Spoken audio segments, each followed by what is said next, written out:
하나님이 오늘 우리에게 주는 하나님의 말씀은 빌립보서 4장 6절로 7절 말씀입니다. 아무것도 염려하지 말고 다만 모든 일에 기도와 간구로 너희 구할 것을 감사함으로 하나님께 아뢰라. 그리하면 모든 지각에 뛰어난 하나님의 평강이 그리스도 예수 안에서 너희 마음과 생각을 지키시리라. 자리에 앉으시겠습니다. 미국 오하이오주 신시내티에 프록터 갬블 비누 회사가 있었습니다. 이 회사를 설립한 분은 할레이 프록터라는 그 사장인데요. 이분은 예수님을 잘 믿는 그런 독실한 신실한 그리스도인이었다고 합니다. 이 프록터 사장님은 특별히 그분의 신앙생활은 좀 특징이 있어요. 늘 감사하는 거예요. 모든 걸 감사하려고 하는 거예요. 그래서 회사를 운영하다가 어려울 때도 두려워하거나 불평하지 않고 오히려 감사하면서 그러면서 철저하게 또 하나님 앞에 11조 생활을 이렇게 드린 분이었다고 합니다. 그런데 한 번은 그 회사 직원의 실수로 인해서 기계 작동 시간을 잘못 맞추는 바람에 엉뚱한 비누 제품이 생산되어 회사는 막대한 손실을 이렇게 입게 되었습니다. 그러자 회사에서는 누구를 탓하고 누구를 징계하고 이런 분위기 속에서 이 프록터 사장은요, 이럴 때 주님을 바라보면서 감사로 풀어갑니다. 침착하게 문제를 풀어가는데 이 비누가 잘못 만들어진 과정에 대해서 분석을 하게 돼요. 그런데 특이한 점을 발견하게 돼요. 이 비누가 가벼워서 물에 뜨는 거예요. 이 프록터 사장은 이때 주님께서 이런 생각을 줍니다. 비누가 물에 뜨면 목욕할 때 사람들이 좋지 않을까. 결국 프록터 사장이 역발상으로 엉뚱한 이 비누는 연구를 거듭해서 아이보리라는 상품으로 시장에 출시가 되고요.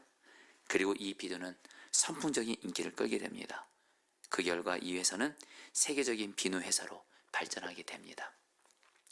성도님들, 이 이야기를 통해서 우리가 주님이 우리에게 주시는 메시지가 있어요. 저 여러분들 살아가다가 어려움 겪잖아요. 이것을 주님께 감사함으로 나아가시잖아요. 주님이 내게는 어려움을 감사 제목으로 바꾸십니다. 이게 성경의 진리입니다. 여러분, 오늘 주일 말씀은 원래는 요한복음 말씀을 가지고 전해야 되는데 추수감사 주일을 앞두고 주님이 성도들 추수감사절을 의식으로 형식적으로 드리지 않도록 이번 한 주간을 감사로 준비할 수 있도록 감사에 대한 말씀을 전하는 마음을 주셨어요. 그러면서 지금 저희 교회는 부흥을 위한 40일 기도, 우리 자신의 영적인 부흥과 우리 가정의 부흥과 우리 교회의 부흥을 위해서 지금 기도를 하고 있는데, 또 기도에 대한 말씀도 전하는 마음을 주셔서 기도와 감사, 이 두 가지를 함께 전하는 마음을 주셔서 주님께 말씀을 구했을 때 주님이 주신 말씀이 바로 빌립보서 4장 6절 7절 말씀이었습니다. 여러분, 오늘 말씀 빌립보서 4장 6절 말씀 먼저 읽어볼까요?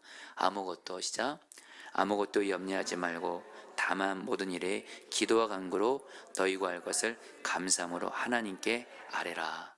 여러분, 이 말씀 단순히 아는 말씀으로만 여러분들 생각하지 마시고, 사실 빌립보서 4장 6절 말씀은 우리나라 기독교인들이 가장 좋아하는 말씀 중에 1위인 말씀입니다. 근데 여러분, 이 말씀의 의미를 오늘 바로 아시고 여러분들 오늘 이 말씀을 통해 감사함으로 기도하게 되기를 바라는데요. 주님이 먼저 뭐라고 말씀하시냐면 아무것도 염려하지 말고 오직 기도하라, 이렇게 말씀하세요. 이 말을 다른 말로 말하면 우리가 염려하는 모든 것들을 기도로 바꾸라는 거예요. 또 다른 말로 하면 지금 내 안에 염려가 생겼어요. 기도하라는 사인으로 알고 기도하라는 거예요. 여러분, 기도라는 말이 무슨 뜻이냐면요, 이게 원어적인 의미가 주님을 바라보라는 뜻입니다. 여러분, 기도가 뭐라고요? 주님을 바라보는 게 바로 기도예요. 근데 반대는 여러분, 염려는 무슨 뜻인지 아십니까? 이거의 원어적인 의미는 우리의 마음이 나눠진다는 뜻이에요. 무슨 말씀이냐? 우리는 기도를 통해 주님을 바라봐야 되는데, 주님만 바라봐야 되는데, 우리의 마음이 주님만 바라보는 게 아니라 우리의 마음이 문제도 바라보는 거예요. 내게 있는 문제 바라보고, 가정에 있는 문제 바라보고, 직장에 있는 문제 바라보고, 교회에 있는 문제 바라보고, 그럼 우리의 마음이 나누어지게 됩니다. 이게 바로 염려입니다. 염려. 그러니까 여러분, 주님은 말씀하시는 거예요. 지금 저 여러분들 중에 지금 마음에 염려가 있는 분들, 지금 마음이 나눠진 거예요. 주님도 바라보고 문제도 바라보니까 마음이 염려가 생긴 거예요. 이 염려를 그럼 해결하는 방법은 뭘까요? 주님만을 바라보는 거예요. 그러면 주님께서 내 마음을 오직 주님만을 바라보도록 인도해 가시면서 우리 마음에 어떤 은혜를 주시냐? 우리 마음에 염려가 사라지고 평안을 주시는 거예요. 특별히 빌립보서 4장 6절에서 하나님께 아뢰라 그래요. 염려하지 말고 하나님께 아뢰라. 여러분, 이 아뢰다는 말이 한글 성경엔 그냥 아뢰라 이렇게 나와 있지만 원어적인 의미를 보면 계속적으로 기도하라 이런 뜻이에요. 무슨 말씀이에요? 우리 안에 염려가 있잖아요. 우리가 주님을 바라보면서 계속 기도하잖아요. 그러면 주님께서 우리 마음에 염려가 사라지게 하세요. 할렐루야. 그러면서 주님께서 우리에게 주시는 은혜가 뭐냐? 바로 평안이라는 복이에요. 7절 말씀 읽을까요? 그리하면 시작. 그리하면 모든 지각에 뛰어난 하나님의 평강이 그리스도 예수 안에서 너희 마음과 생각을 지키시리라. 성도님들 중에 지금 마음에 염려가 있으신 분들이 있을 거예요. 두려움 있는 분들이 있을 거예요. 불안한 분들이 있을 거예요. 오늘 이 말씀을 통해서 여러분들 이 시간에 주님을 바라보시고 계속 주님을 바라보며 하나님께 기도하세요. 그러면 여러분, 염려는 없어지려고 애쓰는 것이 아니라 염려는 사라지게 되고 내 안에 주님의 평강이 나를 지켜서 우린 주님으로 평안하게 되는 줄 믿습니다. 그런데 여기서 우리가 이렇게 질문할 수도 있어요. 주님은 기도하면 왜 문제 해결은 안 해주고 평안을 준다고 약속하셨는가? 이 빌립보서 4장 6, 7절의 의미는 뭐냐면요, 주님이 우리를 염려케 하는 문제를 해결하지 않으시겠다가 아니에요. 우리에게 있는 문제를 우리가 주님께 기도하면 주님께서 주님의 약속과 뜻 안에서 내 뜻대로가 아니라고 주님 뜻대로 주님의 때에 반드시 문제를 풀어주세요. 그런데 이 문제 해결보다 더 먼저 우리가 받아야 될 귀한 복이 있어요. 바로 평안입니다. 평안이 문제 해결보다 귀한 복인 걸 아시라는 거예요. 여호수아 리프맨이라는 소설가가 있습니다. 이 사람이 쓴 책 마음의 평안이라는 책이 베스트셀러인데요. 이 책에 이런 내용이 나와요. 이 책에 젊은 주인공인 청년이 나옵니다. 이 청년이 어느 노인을 찾아가서 자기의 소원을 말해요. 노인이 청년에게 묻습니다. 그대가 원하는 건 뭡니까? 그대의 소원은 무엇입니까? 이 주인공인 청년이 이렇게 말합니다.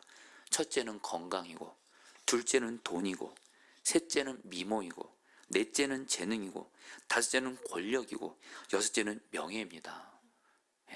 좀 철이 없는 것 같아요. 그렇죠? 이 소원을 말하는 청년을 지그시 지켜보면서 노인은 이렇게 말합니다. 청년, 그러나 평안이 없이는 아무것도 즐길 수가 없다네. 여러분, 맞습니다. 저 여러분들이요, 문제 해결이 돼도요, 곧 있으면 여러분 또 다른 문제 생기기도 하고요, 문제 해결이 우리에게 진정한 평안을 주는 게 아니에요.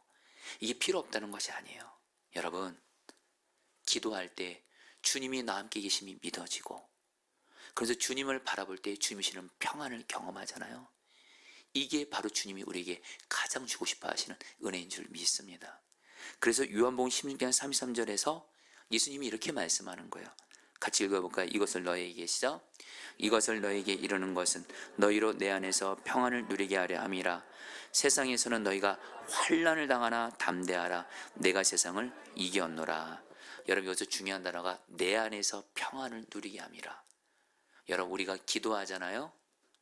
기도하면서 주님을 바라보게 되잖아요. 그러면 나와 함께 계시는 주님이 나를 만나주세요. 나와 함께 계시는 주님이 그러면서 내 안에 평안을 주세요. 이게 바로 내 안에서 평안을 누린다는 거예요. 그러면 환난을 당해도, 세상에서 환난을 당해도 기도함으로 주님 바라보면 나 함께 계시는 주님이시는 평안으로 여러분들은 주님 때문에 행복한 자, 주님 한 분이면 충분한 자가 되는 줄 믿습니다. 여러분, 지난 주간에 실제로 외국에서 있었던 어떤 영상이 화제가 됐습니다. 한 어린 남자아이가 엘리베이터 안에 갇히는데 이 모습이 그 엘리베이터 안에 있는 CCTV의 영상이 찍힙니다. 이 영상 속의 남자아이가 두 손을 모아 하나님께 기도합니다. 주님, 제발 문을 열어주세요. 조금 무섭지만 주님이 저와 함께 계신 걸 알아요. 그 순간 닫혀있던 엘리베이터 문이 열려요. 그리고 이 소년이 거기서 나옵니다. 영상 보도록 하겠습니다. 엘리베이터에 갇힌 한 아이, 어쩔 줄 몰라 하며 발을 동동 구릅니다. 곧이어 두 손을 꼭 모으고 웅크려 앉아 기도를 시작하는데요. 이 소년의 기도가 통한 걸까요? 잠시 후 엘리베이터 문이 열립니다. 소년은 잠시 머뭇거리더니 이내 엘리베이터에서 나가 탈출합니다. 현지 시각 28일 프리프레스 저널이 보도한 엘리베이터 CCTV에 엘리베이터에 갇힌 어린 소년의 모습이 화제인데요. 영상 속 아이는 겁에 질린 채 주님 문을 열어주세요. 조금 무섭지만 주님이 저와 함께 계신 걸 알아요 라고 속삭입니다. Jesus, por favor, abre a porta do elevador. Eu tô com um pouquinho de medo, mas eu sei que o Senhor cuida de mim. 아이가 기도를 마치고 아멘이라고 말하는 그 순간 굳게 닫혀있던 엘리베이터 문이 활짝 열립니다. 조금 놀란 듯 뒷걸음질 치던 소년은 문이 닫히기 전 재빨리 엘리베이터에서 탈출하는데요. 영상은 SNS를 중심으로 빠르게 확산하며 감동을 주고 있습니다. 네티즌들은 아이의 순수함이 너무 아름답다. 두려운 상황에서 바로 기도할 수 있는 신앙심이 대단하다. 혼자 무서웠을 텐데 장하다 등의 반응이 이어집니다. 네, 여러분들 어떠세요? 네, 제가 이 영상을 보면서 이 아이한테 엄청 도전받았습니다. 이 아이가 바로 빌립보서 4장 6, 7절 말씀대로 한 거예요. 염려하고 두려움이 생기는 순간 곧바로 여러분들 기도합니다. 그렇죠? 기도하면서 주님 문을 열어주세요. 근데 그 다음 말이 중요해요. 주님이 저와 함께 계신 걸 알아요. 여러분, 제가 이 영상을 보고서 사실 저에게도 어떤 두려운 문제가 있었거든요. 저도 이 아이처럼 주님이 똑같이 기도하는 마음이셔서 주님, 저를 두렵게 하는 이 문제 주님이 열어주세요. 그런데 주님, 저도 조금은 두렵습니다. 그러나 주님이 저와 함께 계신 것을 압니다. 그러니까 주님이 평안을 주시더라고요. 그리고 저에게도 염려케 하는 문제를 주님이 열어주시더라고요. 여러분, 염려하지 말고 주님 바라보면서 기도하셔서 주님이시는 평안도 경험하고 우리를 염려케 하는 문제로부터도 구원을 받게 되기를 축복합니다. 그런데 빌립보서 4장 6절에서 정말 중요한 한 가지 단어가 중요합니다. 여러분, 6절을 다시 한번 여러분 좀 주의 깊게 읽어볼까요? 아무것도, 시작. 아무것도 염려하지 말고 다만 모든 일에 기도와 간구로 너희 구할 것을 감사함으로 하나님께 아뢰라. 우리 성도 따했습니다. 감사함으로. 여러분, 성경 말씀은요 1.1획도 어느 한 글자 하나 단어 하나도 절대적인 진리입니다. 우리가 빌립보서 4장 6절 이 말씀에서 정말 주목해야 될 중요한 단어가 감사함으로예요. 우리는 기도할 때 간절히도 기도합니다. 믿음으로도 기도합니다. 귀한 거죠. 그러나 여러분, 우리 기도에 반드시 들어가야 될 것이 있습니다. 감사합니다. 그러나 안타까운 건 우리는 기도할 때 간절히는 구해요. 또 믿음으로도 기도해요. 근데 감사가 빠질 때가 많습니다. 그래서 주님이 우리의 기도 가운데 역사하는 것이 제한이 되는 거예요. 여러분, 오늘 말씀에 의지해서 말씀드려요. 오늘 이 시간 이후로 여러분 기도할 때 감사함으로 기도해 보시기를 축복합니다. 여러분, 조금만 생각해 보세요. 부모는 자녀들 다 사랑하지만 자녀들 중에 부모가 자녀에게 베풀어준 은혜에 감사하는 자녀를 보면 너무 기뻐요. 그리고 그 자녀에게 더 주고 싶어 하잖아요. 바로 주님의 마음이 그렇다는 거예요. 지금 이 자리에 저도 그렇고 여러분들 그렇고 다 주님의 자녀입니다. 근데 안타까운 현실인데 우리 중에는 정말 기도하면서 주님께서 내게 주신 은혜를 바라면서 감사하며 기도하는 분들이 있고, 또 어떤 분들은 기도할 때 간절히는 기도하고 믿음으로 기도하지만 내게 없는 것만 바라보면서 원망하고 불평하고 감사가 빠진 기도를 드린 분들 있을 거예요. 저는 그분들의 마음을 이해합니다. 그러나 여러분, 감사함으로 기도해 보세요. 주님이 기뻐하시고 은혜 위에 은혜를, 또 다른 감사를 줄 줄 믿습니다. 이전에도 나눴지만 오늘 말씀과 연결되기 때문에 다시 나누는데, 저는 한 달에 한 번씩은 저희 친부모님을 아이들 데리고 데려갑니다. 근데 오래전의 일인데, 꼭 제가 부모님들을 데려가면 저희 어머니께서 돈을 모으셨다가 당신의 손주들 이렇게 용돈을 주세요. 그런데 한 번은 가려고 하는데 제 셋째 아들 나이가 그때 초등학생이었던 것 같습니다. 아빠, 나 잠깐 할머니한테 편지 쓸 게 있다는 거예요. 편지를 막 쓰더라고요.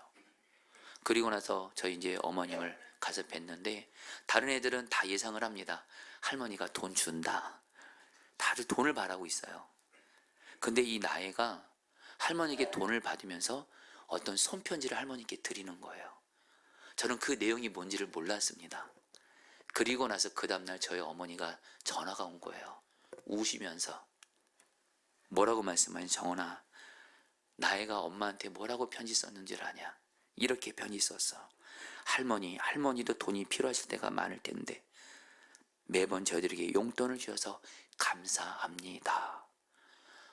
저희 어머니가 이거를 보고 우시더라고요. 감동받아서. 그러면서 너무 기뻐하시면서, 엄마는 나애한테 더해줄 거다. 여러분, 성경은 뭐라고 말씀하냐면요, 기도할 때 감사하며 기도하라고 해요. 성경 근거 대표적인 말씀 볼까요? 시편 50편 14절 15절 읽겠습니다. 감사로 시작.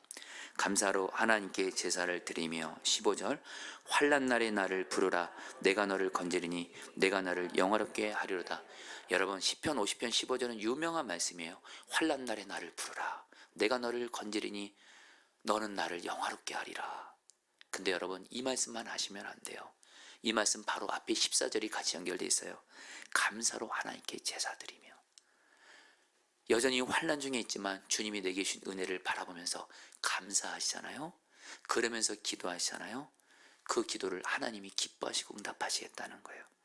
시편 50편 23절 말씀도 세 번을 읽어볼까요? 감사하는 마음으로 시작.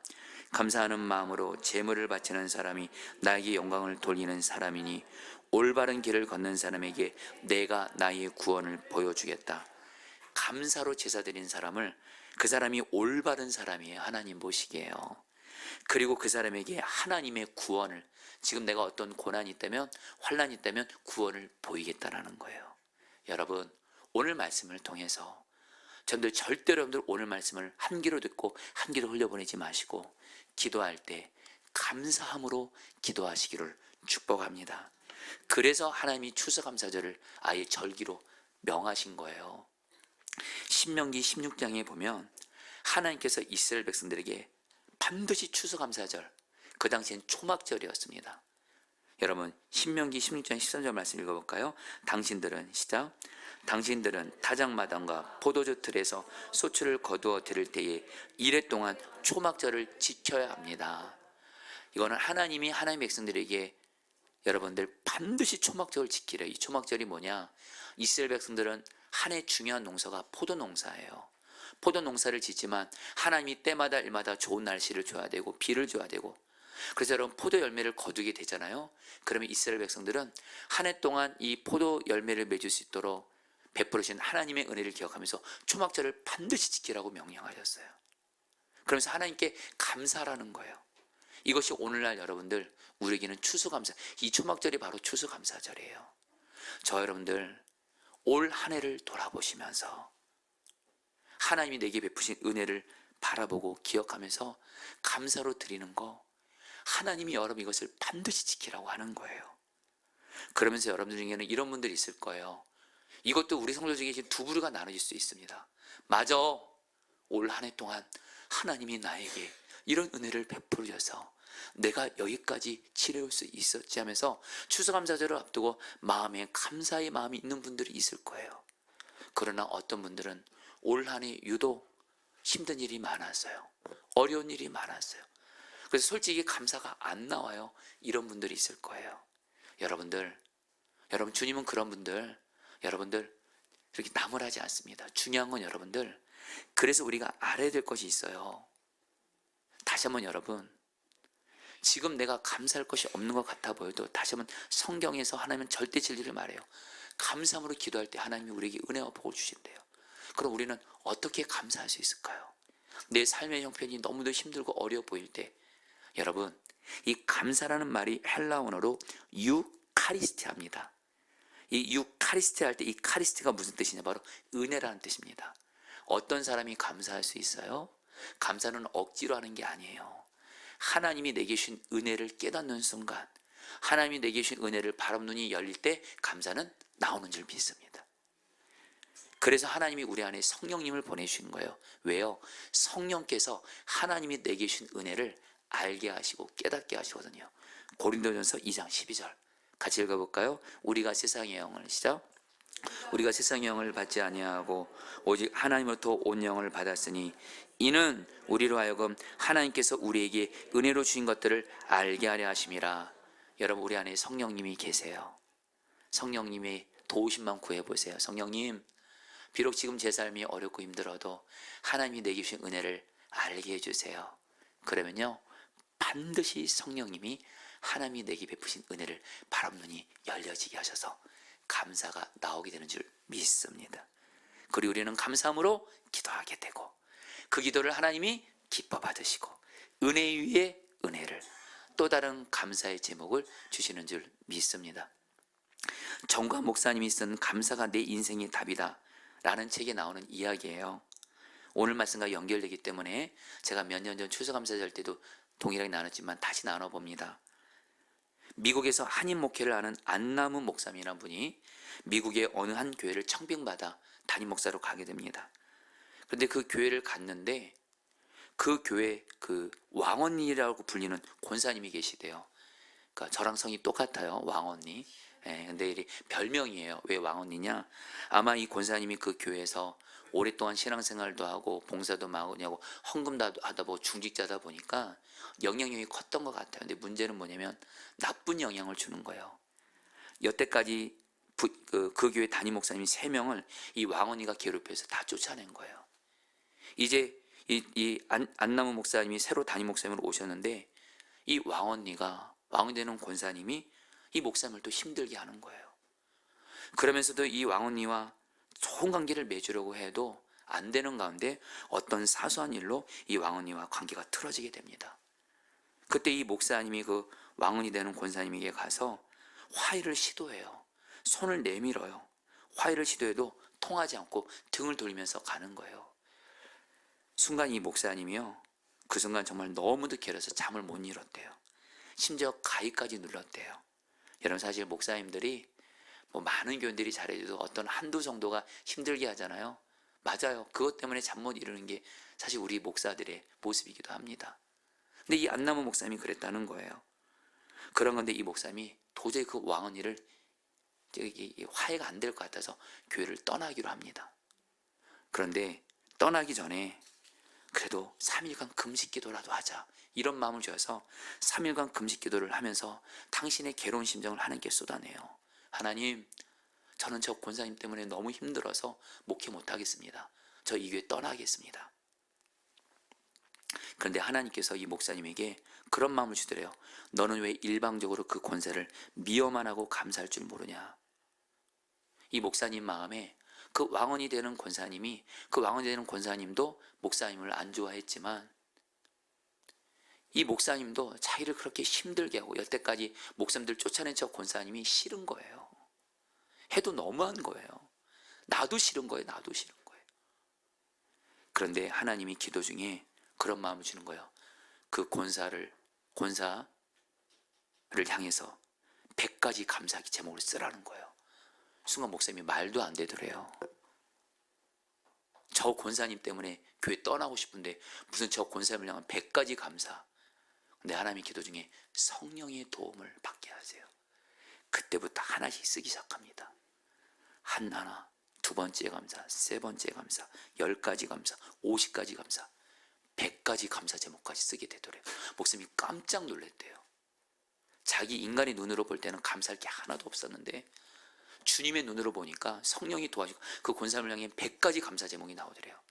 그리고 이 목사님이 이것을 그 권사님이 무서워서 직접 주면 또 혹시나 또 혼날까봐 새벽에 이 권사님 집 우체통에 100가지 감사를 적은 이걸 종이를 넣고 가요.